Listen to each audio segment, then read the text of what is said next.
Today's topic is on weekly planning. Now, maybe you're not used to setting a plan for your week, but you're tired of the chaos. So you know that in order to have less chaos in your home and in your mind, it helps to be proactive. I try to educate moms on being proactive instead of reactive.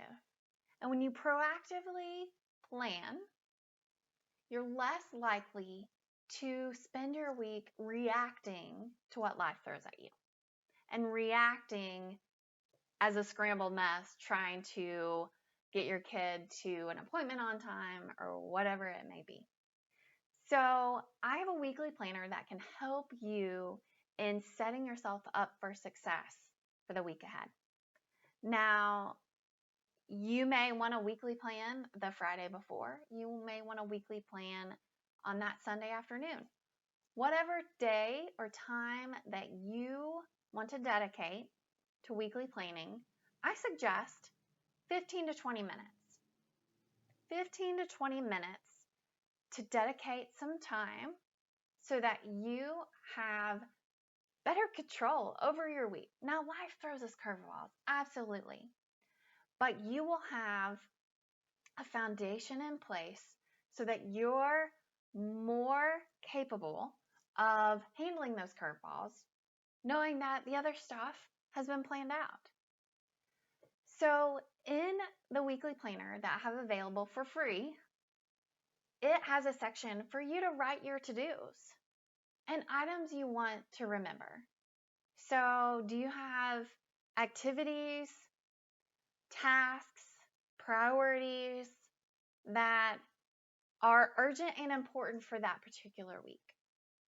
Are they activities, tasks that need to get done by the end of the week? If so, write that down.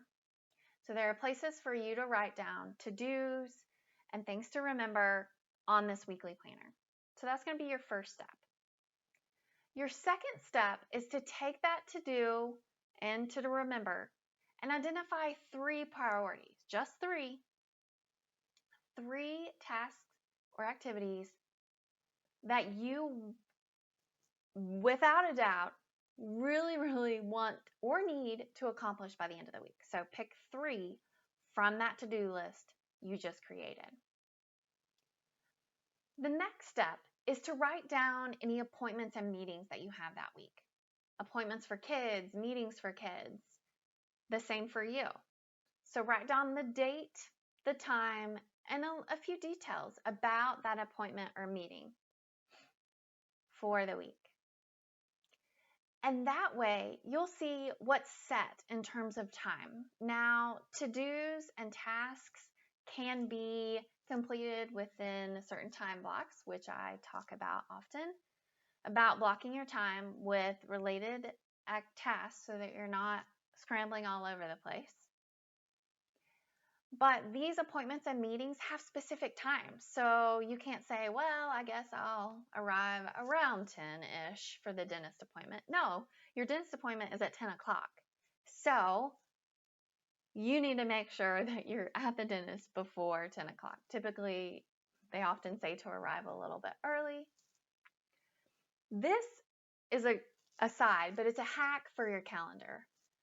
Buffer time. So say, for instance, your appointment is 10 o'clock. Put 9:45 in your calendar. Always put an earlier time so that you give yourself that buffer time, especially if it's a digital calendar and you've got things back to back to back. That buffer time can give you a little wiggle room to make sure you're at your appointment on time. So add in 15 minutes before the appointment. But that date, time, and details is what you're going to put on your weekly planner. And the next section is a section you get to decide on. You get to decide what you want to put in this weekly planner.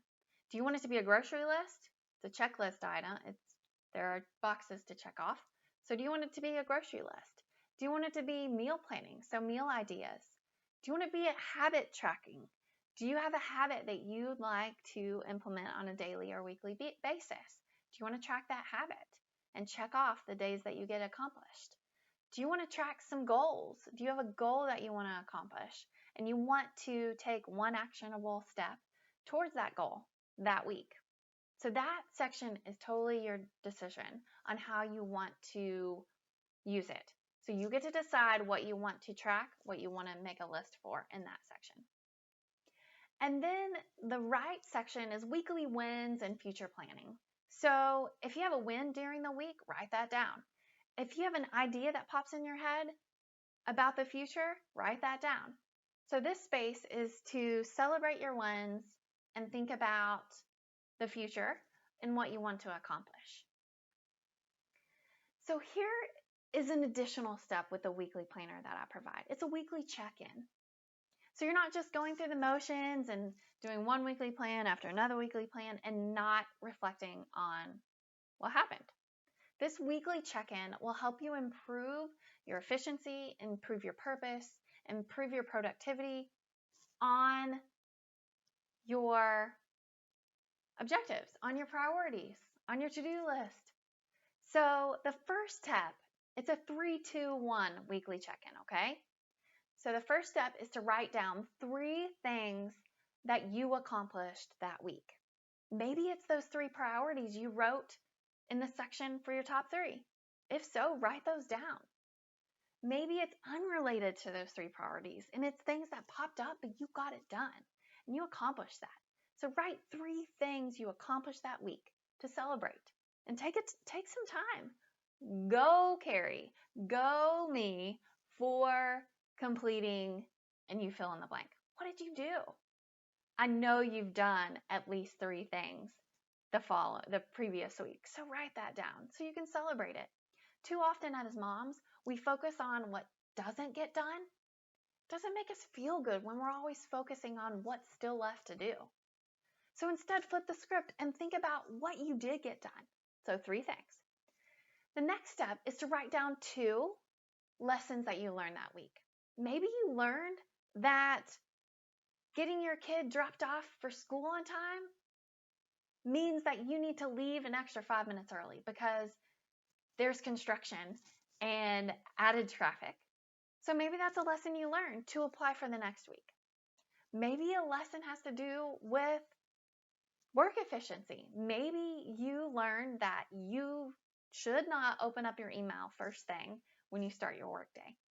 What lessons did you learn that week?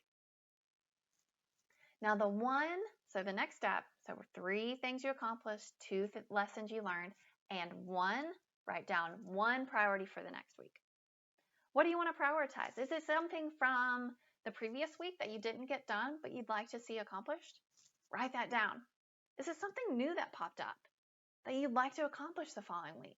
Write that down. So it's a 3-2-1 technique. 3 things you accomplished, 2 lessons you learned, and 1 priority for the next week. The next section in the check-in is planner notes. Do you have new habits that you'd like to achieve? Do you have a habit stack going? Are you ready for the next step? Are you ready to add on 1 more habit to your morning routine or evening routine? Do you have reminders that you need to set for yourself for that month? Maybe at the end of the month, you're going on vacation, so you need to get certain things accomplished before you leave. Maybe it's a reminder about a medical appointment. Maybe it's a reminder about sports practices starting up. Whatever you need reminded about, jot that down. You can also jot down reflections in this planner notes section. Reflect on overall lessons learned. It doesn't have to be from the 2 that you put in the 3-2-1 section, but it can be reflections on yourself, your priorities, your values, reflecting on what you want to improve on. Reflections can be in this section. So the last section is about future planning. So goals, other priorities for the next week, the next month, even the next year, or that particular year, within the year. Or maybe it's the end of the year and you want to think about priorities for the next year. But future planning. So do you have goals you'd like to see accomplished? Do you have priorities that you want to carve out time for? Do you have appointments? Do you have vacations? Do you have something fun plan like a vacation, write that down in the future planning section. So this weekly planner should give you a basis for how you can improve your weeks, especially using the check-in, the 3-2-1, but gives you space to write that down. And you can actually just print off one copy and put it in a thick sleeve protector, so a page protector, and use a dry erase marker to write down and then wipe it off each week. That way you don't have to print off multiple copies. Or if you want to print off multiple, you can print it in black and white, you can print it in color, it's up to you. But I hope that this gives you some more structure, but flexibility, knowing life happens, to have a plan for you to be successful and to have more joy in your week so that you're not scrambling around, forgetting things, because I don't know about you, but for me, when I forget something, it leads to chaos in my mind and I beat myself up. But if I can write it down to see it as a visual reminder in a little planning sheet, it's really helpful. So I hope that you utilize this free resource. I'll have a link to it available that you can start planning your weeks better and reflecting and growing and learning from what happens in the previous week for the future.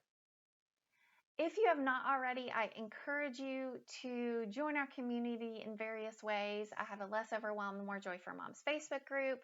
I have an email list that you can be a part of, receiving free support and resources and tips and tools and hacks to give you more peace, purpose, and productivity in your mom life.